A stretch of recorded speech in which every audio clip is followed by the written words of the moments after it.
صلی اللہ علی حبیبی محمد وعلی آلہ وصحبہ وبارک وسلم۔ قربانی واجب ہونے کا سبب وقت ہے، یعنی جس طرح ہم نے کل پڑھا تھا کہ پہلے آدمی فقیر تھا، قربانی کے دنوں میں امیر ہو گیا، قربانی واجب۔ پہلے آدمی مسافر تھا، قربانی کے دنوں میں مقیم ہو گیا، قربانی واجب۔ پہلے آدمی کافر تھا، قربانی کے دنوں میں مسلمان ہو گیا، قربانی واجب۔ پہلے آدمی غلام تھا، قربانی کے دنوں میں آزاد ہو گیا، قربانی واجب۔ مطلب بتا رہے ہیں کہ قربانی واجب ہونے کا سبب وقت ہے۔ جب وہ وقت آیا اور شرائط واجب ہونے والے پائے گئے تو قربانی واجب ہوگی، اور اس کا رکن ان مخصوص جانوروں میں کسی کو قربانی کی نیت سے ذبح کرنا ہے۔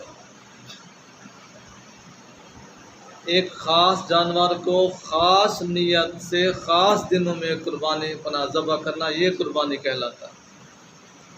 خاص جانور کو خاص دنوں میں خاص نیت قربانی سے ذبح کرنا قربانی۔ قربانی کی نیت سے دوسرے جانور مثلا مرغ کو ذبح کرنا ناجائز ہے۔ جو شخص 200 درہم یا 20 دینار کا مالک ہو یا حاجت کے سوا کسی ایسی چیز کا مالک ہو جس کی قیمت 200 درہم ہو، وہ غنی ہے۔ سوال پیدا ہوتا نا بھی قربانی کن پر واجب ہے، کن پر واجب نہیں ہے۔ تو ہماری شریعت فقہ حنفیہ میں یہ بتایا جا رہا ہے جو بندہ 200 درہم یا 20 دینار، کیونکہ دینار ہوتے ہیں سونے کے، درہم ہوتے ہیں چاندی کے۔ بڑی دلچسپ بات آ گئی، جب کبھی کبھی ہم نکاح پڑھانے جاتے ہیں نا جناب، سارے پڑھے لکھے بھی، چودھری صاحبان بھی، ملک صاحبان بھی، جب ہم کہتے ہیں کہ حق کے مہر کیا لکھوانا ہے جناب جو شرعی ہے، یہ تو اور بات ہے نا جناب۔ پوری شادی میں 8 لاکھ لگ گیا، 9 10 11 12، وہاں گھوگا نہیں آیا، یعنی وہاں ان کی گردن پر وزن نہیں آیا۔ جو مین اور اصلی چیز ہے وہاں دینے پر ان کو 111 پر بخار ہو جاتا ہے جناب۔ شادی کی اصلی چیز ہے تو 4 ہی 5 ہے نا جناب، باقی جو جتنا ہے شادی مہینہ پہلے شروع ہو جائے، 10 دن پہلے شروع ہو جائے، یہ کارڈ ہیں، یہ شادی ہال بک ہیں، یہ کھانے ہیں، یہ ہے وہ ہے، 4 یا 5 چیزیں ہیں جس کا اسلام سے تعلق ہے۔ باقی سارے ہم ہندو اور سکھوں کو راضی کر رہے ہوتے ہیں اور شیطان کو راضی کر رہے ہوتے ہیں، اس کا اسلام سے کوئی تعلق نہیں۔ تو جو مین اور اہم اور چیزیں ہوتی ہیں اس کے لیے کسی کو تبدک ہو رہا ہوتا ہے، کسی کو شوگر ہو رہی ہوتی ہے، کسی کو بخار ہو رہا ہوتا ہے، تو بڑی شیخی سے بولتے ہیں نا جناب جو شرعی ہے۔ پھر ہم جیسے بیٹھے ہوتے ہیں نا تھوڑی تھوڑی معلومات رکھنے والے، ہم کہتے ہیں جناب وہ سمجھتے ہیں کہ شاید شریف جو چل رہا ہے 2 ہزار، وہ 32 پر مشہور ہے نا، 32 روپے، 32.5 روپے، 32 روپے، تو ہم کہتے ہیں جناب وہ تو چاندی کے 32 روپے تھے۔ آج پھر چاندی کا حساب لگا کے بتائیں کتنی بنتا ہے، جب ان کو بتاتے ہیں نا کہ 32.5 روپے، یہ پاکستان والے نہیں تھے، 32.5 روپے تو وہ درہم تھے چاندی کے، جن کی مالیت آج بنتی ہے تقریباً 30 تو 40,000، یک دم بولتی بند ہو جاتی ہے۔ مطلب اتنا بیچاروں کو پتہ نہیں ہوتا کہ ہم بڑی شیخی سے بول رہے ہیں کہ جو چل رہا ہے، جو شرعی چل رہا ہے، اتنا پتہ نہیں کہ شرعی کیا بنتا ہے۔ مشہور 32 روپے ہیں، یہ نہیں پتہ کہ مشہور 32 روپے تو چاندی کے تھے۔ 1 روپیہ آج کل کی مالیت کا تقریباً 1 تولے کے برابر ہے جناب۔ تولہ آپ کے سامنے 1300-1400 روپے تو چاندی، 3200 روپے سے حساب لگا لیں، ضرب دے دیں۔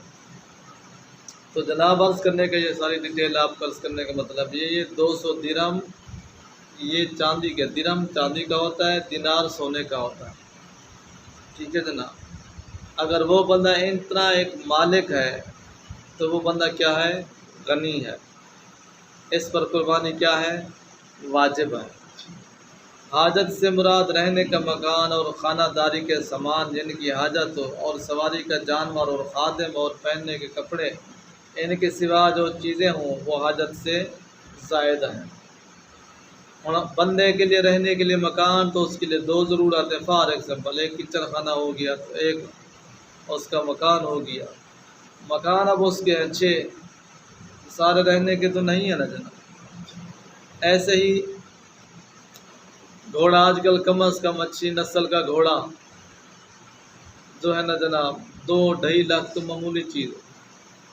ترکی گھوڑا، عربی گھوڑا، اصیل گھوڑا، تو اس کے گھوڑے ہیں اس کے پاس 2، ٹھیک ہے جناب۔ ایک تو اس کا ہو گیا سواری کا، دوسرا اس کے ہو گیا حاجت سے زائد۔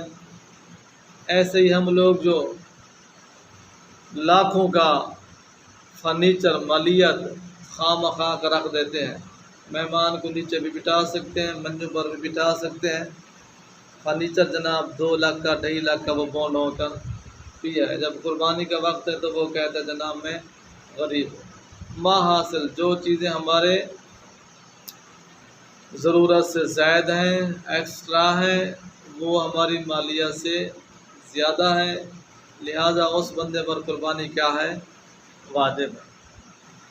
گھوڑے سے بات آ گئی ہے، آپ کو 2 دلچسپ باتیں سنا دیں۔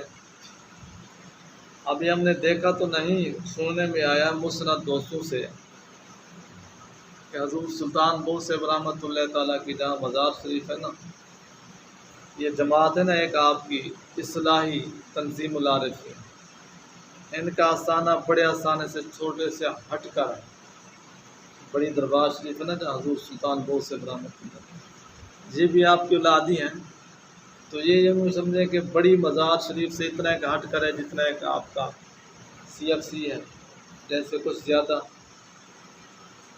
تو وہاں ہے سلطان اصغر علی صاحب رحمۃ اللہ، ان کی مزار۔ یہ جو صاحبزادہ سلطان الفقر محمد علی صاحب، احمد علی صاحب، اصلاحی جماعت والے جو سال بعد یہاں پروگرام کرواتے تھے، ان کے یہاں حضور غوث پاک رضی اللہ تعالیٰ عنہ کے اصل گھوڑے مبارک جو آپ جس پر سواری کرتے تھے، جو آپ نے جو رکھے ہوئے تھے نا حضور غوث پاک، کیونکہ آپ کا قادری سلسلہ ہے تو وہ نسل ان کے پاس موجود ہے۔ حضور سلطان بہت سے رحمۃ اللہ تعالیٰ کے جو سجادگان ہیں نا، جو سلطان محمد علی صاحب، سلطان احمد علی صاحب، ان گھوڑوں مبارکوں کی نسل ان کے ہاں موجود ہے۔ اس سے اور ایک آپ کو دلچسپ بات، بازوق بات آپ کر سکتے، دیکھا میں نے ویڈیو کلپ ہے، ہمارے پاکستان پاک آرمی کے پاس، پاکستان آرمی کے پاس وہ گھوڑے کی نسل ہے۔ ایک دن ایک پتنی کوئی جرنل تھا، بریگیڈیئر تھا، جو بھی تھا، کسی مہمان کو وہ انٹروڈیوس کروا رہا تھا گھوڑے کے بارے میں کہ یہ وہ گھوڑا مبارک ہے جو میرے آقا کریم صلی اللہ علیہ وسلم کے گھوڑے مبارک کی نسل سے تھا۔ اب بھی سعودیہ حکومت نے جنرل ضیاء کیونکہ مذہبی بندہ تھا، باقی تو کرتوت ہر کسی کا اللہ تعالیٰ معاف کرے، تو سعودیہ حکومت نے ضیاء صاحب کو وہ گفٹ کیا تھا وہ گھوڑا، تو اس کا جو ہے نا مخصوص ایک علامت، کیونکہ آپ سب کے نمبر نہیں ہوتے میرے پاس، ورنہ ہوتے تو میں اس وقت بھی آپ کو وہ ویڈیو سینڈ کر دیتا۔ یہ جو سینے کی سائڈ ہے نا، یا سائڈ، یہاں ایک مخصوص نشان تھا، وہ اللہ عالم کے میرے آقا کریم صلی اللہ علیہ وسلم کی ذات پاک نے کیا مطلب ہے فرمایا یا کیا کیا، تو وہ ایک نشان بن گیا تھا۔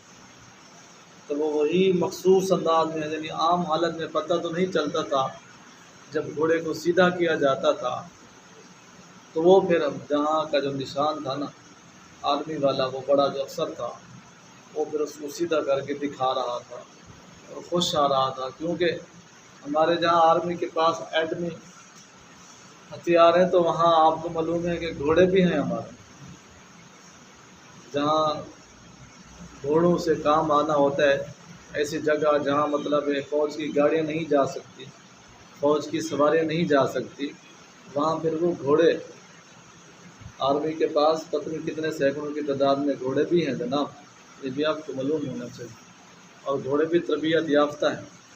تو ہماری پاک آرمی کے پاس وہ گھوڑے مبارک کی بھی نسل موجود ہے جو میرے آقا کریم صلی اللہ علیہ وسلم کا گھوڑا پاک ہے۔ اچھا، اس شخص پر دین ہے یعنی قرض ہے اور اس کے اموال سے دین کی مقدار مجرا کی جائے تو نصاب نہیں باقی رہتا ہے، اس پر قربانی واجب نہیں۔ مطلب ہے کوئی بندہ قرض دار ہے، اس کا جتنا مال ہے، مال میں سے اگر وہ قرض ادا کر دیا جائے تو وہ بندہ صاحب نصاب نہیں رہتا، یعنی وہ صاحب نصاب لفظ بولا جاتا ہے جو اتنی مالیت رکھتا ہو جس پر قربانی واجب ہے یا زکوٰۃ واجب ہے، اس کو کہتے ہیں صاحب نصاب۔ اگر وہ یعنی کہ اپنا قرضہ ادا کر دے تو وہ بندہ صاحب نصاب نہیں رہتا۔ آسان مثال سے یوں سمجھ لیں کہ وہ 200 درہم سے کم بچ جاتے ہیں، جب 20 دینار سے کم بچ جاتے ہیں تو وہ اس پر قربانی واجب نہیں۔ اور اگر اس کا مال یہاں موجود نہیں اور ایام قربانی گزرنے کے بعد وہ مال سے وصول ہو گیا تو قربانی واجب نہیں۔ آؤٹ آف کنٹری میں ہے یا جہاں وہ رہ رہا ہے کسی دوسرے ڈسٹرکٹ میں ہے وغیرہ وغیرہ، یعنی جہاں منگوانے کا پرابلم ہو۔ آج تو خیر بہت ساری سہولتیں جناب آپ کو سامنے۔ وہ ایک اور زمانہ تھا کہ اگر کسی کے پاس مال زر تھا تو اس کو منگوانے کے لیے بندے کو دن لگ جاتے تھے۔ ایک بندے کا جو مال کراچی ہو تو بندہ رہے تو شیخ پورہ، ٹھیک ہے نا جناب۔ اس وقت ٹرینیں تو نہیں تھی نا جناب، نہ یہ بسیں تھیں، نہ یہ موٹر وے تھی۔ یہ تو آج موٹر وے نے جناب کراچی اور سکر کرتے وقت جو ہے نا ملتان 12 گھنٹے میں کر دیا۔ تو عرض کرنے کا مطلب یہ ہے کہ یہ بات سمجھنے کے قابل ہے کہ مال اس کا یہاں موجود نہ تھا، قربانی کے ایام وقت دن گزر گیا، پھر اس کو موصول ہوا، اب اس پر قربانی واجب نہیں ہے۔ آج تو پیسے آن لائن کی صورت میں منٹوں میں پہنچ جاتے ہیں، پرانے زمانوں میں تو ایسے نہیں پہنچتے تھے نا جناب۔ پرانے زمانوں تو پھر وقت لگ جاتا تھا نا جناب، 2 دن 4 دن 6 دن ایسے ہی مال کو لیتے تھے تو بھی کئی دن لگ جاتے تھے۔ ایک شخص کے پاس 200 درہم تھے، سال پورا ہوا، ان میں سے 500 درہم 5 درہم بلکہ زکوٰۃ میں دے دیے، 195 باقی رہے۔ اب قربانی کا دن آیا تو قربانی واجب اگر اپنی ضرورت میں 5 درہم خرچ کرتا تو قربانی واجب نہ ہو۔ کتنی مسئلے کی نزاکت، مطلب 200 درہم صاحب نصاب تو تھا وہ رہا، اور سال گزرنے پر اس نے 5 روپے اس پر، کیونکہ زکوٰۃ واجب تھی نہ جناب، اس نے زکوٰۃ کی ادائیگی کے لیے 5 روپے دیے۔ نقطہ ذہن میں رکھیں، اپنی ذات پر خرچ نہیں کیے، مہمانوں پر خرچ نہیں کیے، زکوٰۃ کی ادائیگی کی۔ اب کتنے بچ گئے؟ 195۔ اور شرع اوپر کہہ رہی ہے کہ 200 درہم سے کم ہو تو قربانی واجب نہیں ہے۔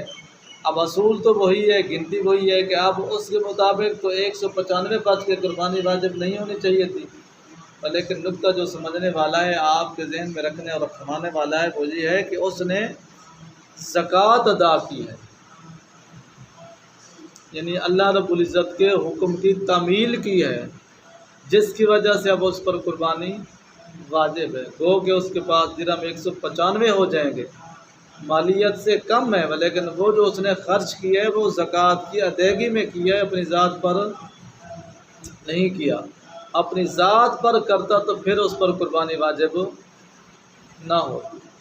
ذات سے مراد کپڑے لے لیتا، کوئی کھانے کے لیے لے لیتا، کوئی بچوں پر خرچ کر لیتا، یہ اور بات ہے، اس نے زکوٰۃ کی ادائیگی ہی میں دیا تو لہٰذا اس پر قربانی واجب ہے۔ آخری مسئلہ پڑھتے ہیں۔ مالک نصاب نے قربانی کے لیے بکری خریدی تھی، وہ گم ہو گئی، اور اس شخص کا مال نصاب سے کم ہو گیا، ادھر سے بکری گم ہو گئی، ادھر سے مال کم ہو گیا۔ اب قربانی کا دن آیا تو اس پر یہ ضروری نہیں کہ دوسرا جانور خرید کر قربانی کرے۔ کیوں جناب اس پر قربانی واجب نہیں؟ کہ دوران قربانی کے دنوں میں اس کا نصاب کم ہو گیا، 200 تھا تو اس میں 180 رہ گیا، 195 رہ گیا، 198 رہ گیا، 20 دینار تھے تو 18 رہ گئے، 19 رہ گئے۔ نقطہ ہمیشہ ذہن میں رکھیں، فقہ حنفیہ امام اعظم رضی اللہ تعالیٰ آپ فرماتے ہیں قربانی کے دنوں کی بات، قربانی کے دن ہے صبح 10 ذی الحج سے لے کر 12 کی شام سے پہلے پہلے تک۔ اسی دوران اگر بندہ صاحب نصاب ہو جاتا ہے، کافر تھا تو مسلمان ہو جاتا ہے، مسافر تھا تو مقیم ہو جاتا ہے، یہ جو 4 شرطیں ہیں اس کو ہمیشہ ذہن میں رکھیں۔ اب قربانی کا دن ہے تو اس پر یہ ضروری نہیں کہ وہ دوسرا جانور خرید کر قربانی کرے۔ اگر وہ بکری قربانی ہی کے دنوں میں مل گئی جو گم ہو گئی، ادھر سے بکری گم ہو گئی، ادھر سے صاحب نصاب سے کم ہو گیا، اب اس پر دوسرے جانور کی قربانی ضروری نہیں ہے۔ ہاں، پہلے دن بھی بکری گم شدہ نہیں ملی، دوسرے دن بھی نہیں ملی وہی والی بکری، اور یہ شخص اب بھی مالک نصاب نہیں، اگر وہ بکری قربانی کے دنوں میں مل گئی، نقطہ سمجھنے کے قابل ہے۔ بکری مل گئی ہے لیکن صاحب نصاب نہیں بنا، پیسے اس کے جو مقدار تھے وہ کم ہے، تو اس پر اب بکری قربانی واجب نہیں۔ کیوں نہیں ہے؟ مالیت جو مال کی شرط قربانی کے دنوں میں تھی وہ اس سے کیا ہے؟ کم ہے، اس لیے اب وہ اس پر قربانی واجب نہیں، گو کہ اس کو بکری بھی مل گئی۔ اللہ تعالیٰ ہم سب کو نبی پاک صلی اللہ علیہ وسلم کی پیاری پیاری مقدس شرع سمجھنے کی توفیق عطا فرمائے۔